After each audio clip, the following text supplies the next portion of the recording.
Hello and welcome to the What Drives You podcast July edition. Today we're wearing our summer attire, either Hawaiian shirts or in Matt or Wes's case, Packer attire as we open up training camp here in Green Bay, Wisconsin. Thanks for joining today. I'm joined by Wes Kornowski, our Vice President of Operations, and Matt Christensen, our Director of Operations.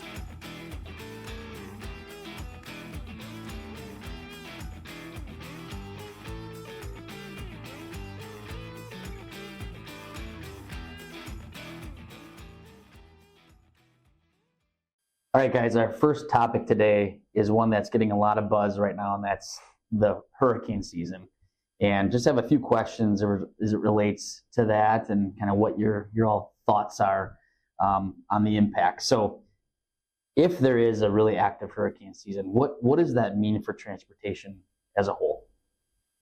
So, we certainly experienced hurricane impacts in the past, and we kind of know what to expect. What you don't know is typically, and then this happened in Houston, I think it was 16 or 17, I believe it was Hurricane Irma, where it moved very slowly and it just kind of sat over Houston for a prolonged period of time, really kind of a deluge in Houston. And what that did was it impacted the entire transportation market nationally, because there were so many trucks that could not deliver into the Houston market. And then when it opened back up, so many trucks flooded the Houston market in order to pick up the goods. So, it can go both ways, but typically what we see after a disruption, we're going to see, or during a disruption, customers are going to pull orders back and they're going to want to get them out before the hurricane hits, or they're going to want to stock some of the CPG items into the affected areas prior to impact. And then depending on the duration, again, you're going to see, trucks rerouted away from that area, but then rerouted back to that area in a big hurry once the storm passes, and then it does influence capacity, at least regionally, certainly. Okay, that's kind of my next question. What typically, one big storm, say, what is the impact? I mean, probably pretty heavily locally, and then regionally, and then how about nationally? Yeah, so it depends on the market. I mean, I think we're talking about the Atlantic primarily for this coming season. Right. is kind of what the news is. It's going to be an Atlantic heavy season. So, what you do as a trucker or transportation provider when you are coming into this type of weather is, and now there are actually pretty decent forecasting models where what day it's going to hit or whatever else. So you send your trucks in maybe a couple of days prior to the impacts. You get those trucks out.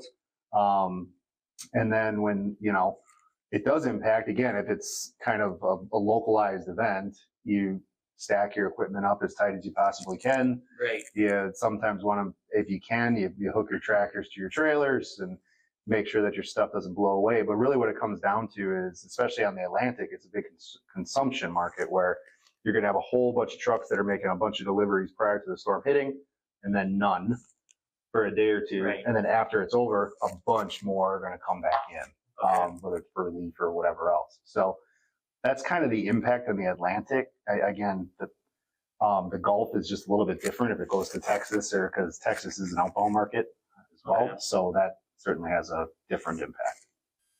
So how bad, would the season have to be, or would large storms have to be for it to have a real impact in this, down market that we're still stuck in?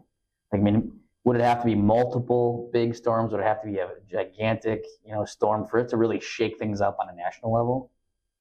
Yeah, it would have to be multiple long duration events. Okay, that's what it would have to be. Back when I mentioned Houston, when they got hit pretty hard. Again, I think it was Irma. I should have looked it up, but that was like a 4 or 5 day event. A lot of the Atlantic hurricanes that we've seen over the past probably 10 years have been more like 1 to 2 day type events. They haven't been as long duration. So we certainly shut down our trucks in that market for that period of time. But other companies that are maybe just delivering into that market just don't deliver into it, and they're not shutting down. They're just waiting for the storm to pass. Okay. So it would have to be multiple long duration hurricanes. And multiple, I mean, you get like 3 in a month or something like that would have a significant impact, because, in hurricanes in the past, we've maybe shut down our fleet that's based there for 2 or 3 days. you do that week over week over week, that's significant. Right. So either of you want to play weatherman and predict how many you think will hit landfall this year? I mean, they were calling somewhere between 5, 6, 7, 8, possible potential. You guys have any other reads on that? No. All right. Nobody wants to play weatherman. No. All right. I have seen, though, the more dramatic it tends to be. Sometimes those are actually softer seasons. So let's hope that actually plays that way. Right. Exactly. So, Matt, maybe transitioning to you. Wes, you brought up a couple good points on, how an operation navigates the weather. So you just maybe, hone in on that. What do the teams do when they're preparing for a landfall and kind of a hurricane approaching? Yeah, absolutely. So we've seen a lot of varying impacts over the years. So some minor, some major, and to kind of talk off of Wes's points, some of where the major impacts have been is definitely where they make landfall. Okay. So over your highly populated areas. So not only is it the size of the storm, but it's also where that storm makes landfall. Right. So in any of those scenarios, whether it's large or we anticipate to be a high impact, the best thing we can do is communicate often and early on within the storm. So we actually take two approaches. So one, obviously, is a customer approach to see what does the customer know, what does the customer know about the locations that we are going into. Right. And then secondly, the utmost importance is the safety of our drivers. So we're constantly watching every day. So you have sometimes up to 5 days notice of some of these events. Right. So I'll learn over this weekend that on Thursday and Fridays, a storm's going to hit Florida, for instance. Right. So that whole week, we're calling constant meetings to return and to go over with the new path of the storm, as well as getting lists of every driver who lives and is affected going into those storms, as well as getting lists from our customers of possible deliveries into those areas. Yeah, that's a good point. So we look at all of our drivers' home locations, and if their home locations are within the affected area, we make sure that they understand and they know because they watch the news, they care about their house, but make sure they can get to their home in a reasonable amount of time so they can make preparations or get their family out of there, whatever they need to do. So that certainly is probably foremost is what we do first. And then we kind of let our customers have been fantastic about it. I mean, they get it. So they're not going to send trucks into a hurricane. So we kind of set parameters around, okay, we're going to make deliveries until let's say it's going to hit Jacksonville. We'll make deliveries up to 24 hours prior to the impact, and then we get our trucks out. Okay.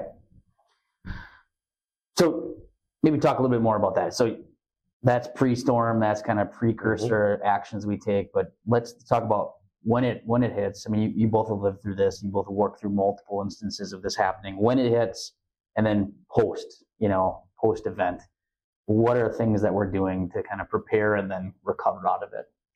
Yeah, so roughly, I'd say less than 24 hours to 12 hours, where anything in the area, we're relocating equipment and making sure that they're tight together. Tightly stacked. In terms of tightly stack the equipment to make sure that the impact is a lot less. Right. Contacting any of those drivers to make sure that they have good plans in place. And then we are going through all the routing to make sure that we stay out of that region completely. Okay. Then during the storm, obviously it goes quiet. What we do is we communicate as a team to make sure that there's no trucks flowing within that region, and we can track their GPS and make sure that there's nothing within the area of the storm. Right. And then quickly, right after the storm, a really key part is we reach out to all of our drivers. All of our driver managers get a list of all the people who have an impact location, and they are reached out to make sure that they've weathered the storm really well. Yeah, if they can come back out, maybe not the day after, but if they got to wait a week, they got to clean up on the property or whatever that is. So we kind of have an inventory of who's available, who's not available, and kind of plan our capacity based on that. Okay. That makes a lot of sense. You mentioned something about tracking. I mean, you think about that in the day-to-day world of transportation, but in this type of an event too, when you don't have tracking, I can make this management of this really difficult, I think, especially with trailers. Right. So good. All right. So transitioning, to our next topic, which we're going to talk a little bit about the freight market, and got our liaison. Wish we were talking about a hot market. That is not the case still. So we're kind of at the midpoint of summer. Is there any part of the market feeling strong demand at this point that you're seeing? Well, nationally, today line haul spot rates are 2 cents mile higher than they were in July of 2023. So I'll call that flat. Okay.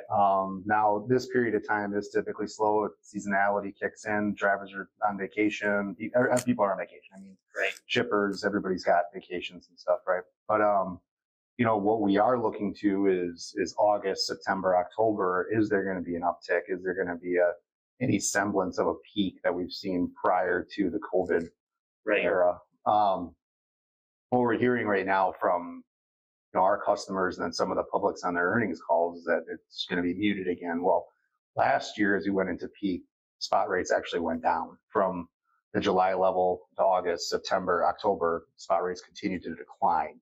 So if we could see even just a flat to a little bit of an uptick, then it would indicate to us that, okay, things have stabilized. There is some rationality compared to history coming back into the market where freight flows are stronger in Q3 to get ready for the holiday season. And I think that would be a good indicator. Obviously, we don't know yet, but no, right now we're in that summer doldrums post-holiday. Right. No real strong activity on the price side, on the capacity side. It just seems